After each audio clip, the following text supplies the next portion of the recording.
हमारे साथ हैं बीपीएससी के चेयरमैन अतुल प्रसाद। और जिस तरीके से परीक्षा के परिणाम आए हैं, इसको लेकर अब काउंसलिंग भी हो रहा है, काफ़ी कुछ बातें जो है वो आगे आई हैं, लेकिन इसमें कुछ लोग जो हैं और कुछ छात्र जो है वो प्रदर्शन कर रहे हैं, कुछ अपनी बात रख रहे हैं, कुछ भ्रांतियां भी हैं। तो वो स्पष्ट हो जाए कि आखिर क्या कुछ वस्तु स्थिति है। सीधे तौर पर हम जान लेते हैं कुछ बातें जो है बच्चों को लेकर, रिजल्ट को लेकर, परिणाम को लेकर छात्र जो है वो कई सारे आरोप जो है वो लगा रहे हैं। हाँ, ये तो मैं भी समझ रहा हूँ, कई लोग आरोप लगा रहे हैं। कुछ लोग बिना किसी जानकारी के लिए भी अंदाज से भी कई बातें बोल रहे हैं। सब लोगों को ये समझना होगा कि ये जो चयन की प्रक्रिया है, इसमें हम लोग जो परीक्षा फल निकाले हैं वो सशर्त है, कंडीशनल है। ये हमारे चयन की प्रक्रिया का एक पार्ट है कि हम पहले मेरिट लिस्ट के हिसाब से अपना रिज़ल्ट निकालें, जो कंडीशनल है, और इसके बाद ये डॉक्यूमेंट वेरिफिकेशन होगा, जो कि चल रहा है। लोगों की यह शिकायत जैसे सुनने में आ रही है कि बहुत से फर्जी भी इसमें सम्मिलित हो गए हैं, तो इसी को तो बाहर करने के लिए डीवी चल रहा है। हम भी तो यही चाहते हैं कि जो फर्जी हैं वो बाहर हो जाएं, और इसीलिए वो डीवी चल रहा है।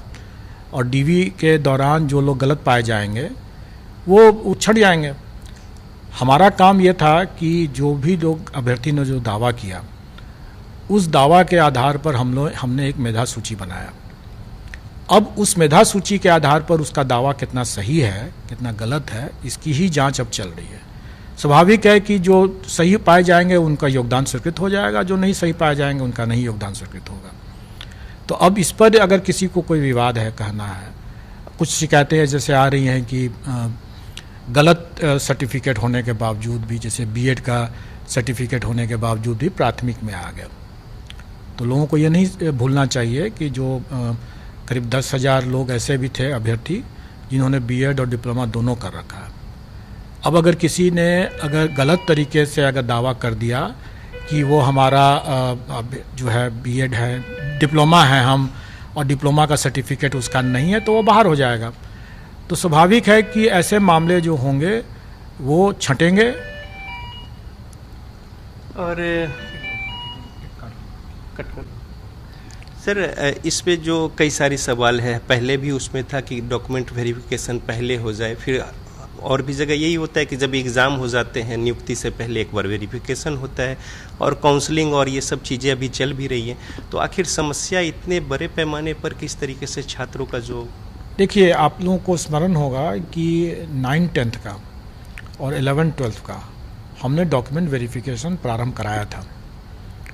और ये भी स्मरण होगा कि उस समय शिक्षा विभाग के पदाधिकारी किसी और कारण से उसमें सम्मिलित नहीं हो पाए थे। जो हमारे डॉक्यूमेंट वेरिफिकेशन का जो एक्यूरेसी है वो उससे प्रभावित हुआ था। उस समय आपको स्मरण होगा कि कई ऐसे अभ्यर्थियों अपने बात बोले कि उनका पार्शियली वेरीफाइड माना गया, क्योंकि जबकि उनके पास सभी दस्तावेज थे। तो क्योंकि डॉक्यूमेंट वेरिफिकेशन बहुत ज़्यादा एक्यूरेट नहीं हो पाया था, फिर भी हम लोगों ने कई मामले को, जैसे उस समय लगभग 16,000 अभ्यर्थी जो थे वो एब्सेंट थे। 500 अभ्यर्थी ऐसे थे जिनका कि डॉक्यूमेंट असत्यापित हुआ, मतलब कि वेरीफाइड नहीं हुआ, गलत पाया गया। ऐसे जो भी मामले थे उनको हम लोगों ने यहाँ पर चेक किया, अपने पोर्टल से अपने आवेदन जो उन्होंने जमा किया था उसके साथ जो दस्तावेज जमा किया तो उसको चेक किया। उसमें से हम लोगों ने पाया कि कई ऐसे मामले हैं जो कि वाकई में गलत हैं, उनको छांट दिया। जैसे हम लोगों ने बड़ी संख्या में लोगों को यहाँ से छांटा भी है। पार्शियली वेरीफाइड में भी हम लोगों ने देखा कि कुछ मामले ऐसे हैं जो कि वाकई में जेन्युइन हैं, या उनको बेनिफिट ऑफ डाउट दिया जा सकता है। ऐसी परिस्थिति में चूंकि इतने बड़े पैमाने पर हो रहा है सब कुछ, इसलिए हम लोग डायरेक्टली डॉक्यूमेंट वेरिफिकेशन नहीं कर सकते हैं। हम लोगों को कहीं ना कहीं सरकार के पदाधिकारियों और शिक्षा विभाग के पदाधिकारियों की मदद ले करके ही इसको संभव हो सकता है, जो कि हम लोग कर रहे हैं। हम लोगों ने मेरिट लिस्ट के हिसाब से जो लोग सफल हुए उनका हम लोगों ने सशर्त रिजल्ट दिया। डॉक्यूमेंट वेरिफिकेशन में जो भी गलत पाए जाएंगे वो हट जाएंगे। हम लोगों ने तो ये भी कह रखा है कि भाई जो डॉक्यूमेंट वेरिफिकेशन में अगर गलत पाए जाते हैं और अगर वो कदाचार की श्रेणी में आता है, मैं आपको उदाहरण दे सकता हूँ।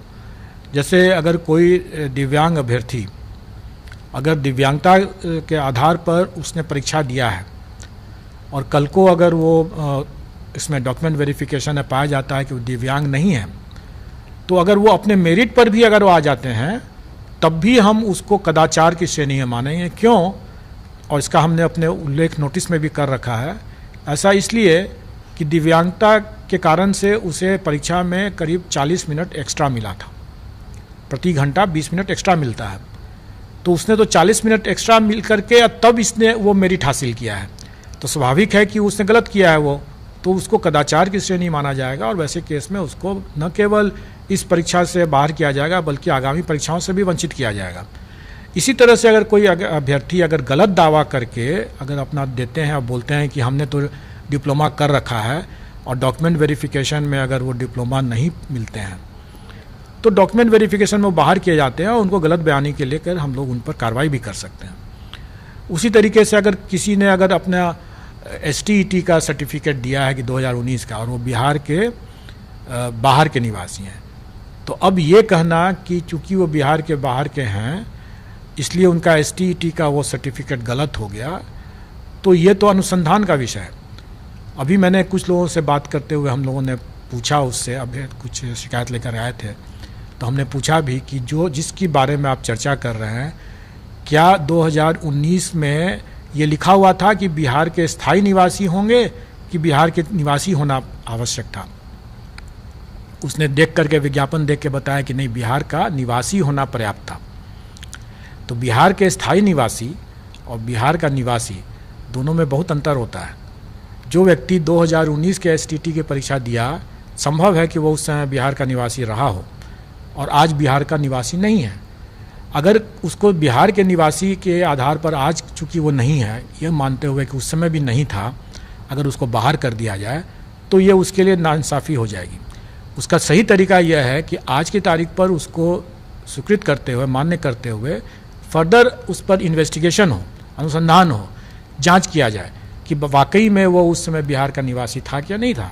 और जब वो जांच का जो आएगा रिजल्ट, उसके आधार पर उसका अगर पाया जाए कदाचारी निकला तो उसकी STET की परीक्षा वो बाधित हो रही है, उसका परीक्षा फल प्रभावित होगा तो उस समय बाहर हो जाएगा वो। लेकिन आज की तारीख पर उसके पास में अगर जायज़ STET का प्रमाण पत्र है तो सिर्फ आशंका के आधार पर उसको बाहर नहीं किया जा सकता।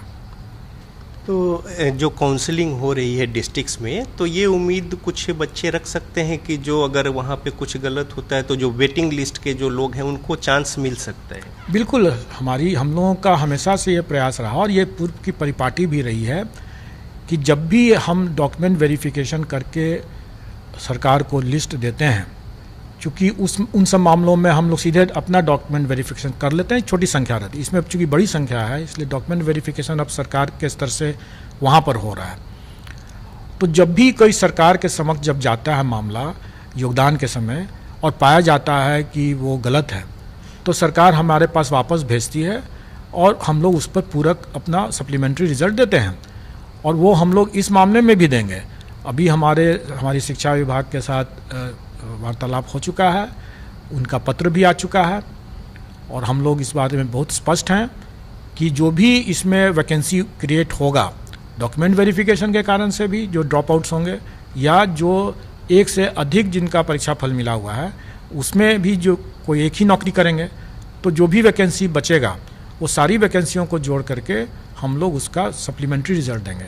और मैं यहाँ पर इस बात को भी और स्पष्ट कर देना चाहूँगा कि मान लेंगे सप्लीमेंट्री रिजल्ट हम लोग देते हैं 5-6 हज़ार 7 हज़ार जितने लोग निकलता है उतना देते हैं, तो उनका भी इसी प्रक्रिया के तहत DV होगा, डॉक्यूमेंट वेरिफिकेशन होगा। और अगर उसमें भी अगर फिर से कोई अगर गलत पाए जाएंगे तो वो छँटेंगे और छँटने के बाद जो मान लीजिए 400-500 फिर से वैकेंसी क्रिएट होगा तो हम फिर से सप्लीमेंट्री निकालेंगे।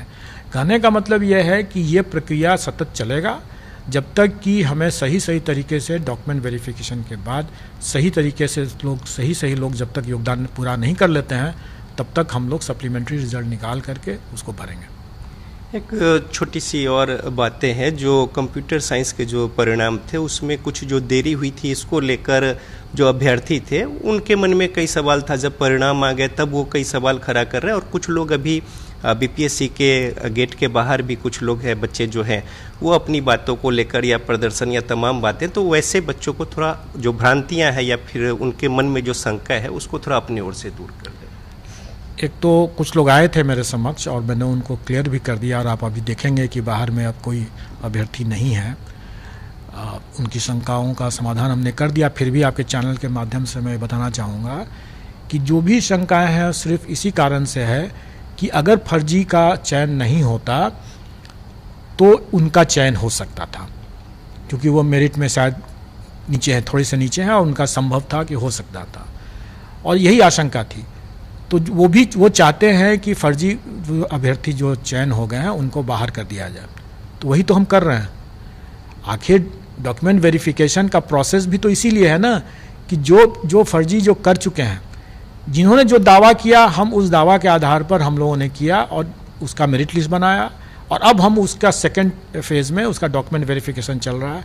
जो फर्जी होंगे बाहर हो जाएंगे, और जब बाहर होंगे तो जो वैकेंसी होगा हम भरेंगे उसको पूरक से। बहुत धन्यवाद।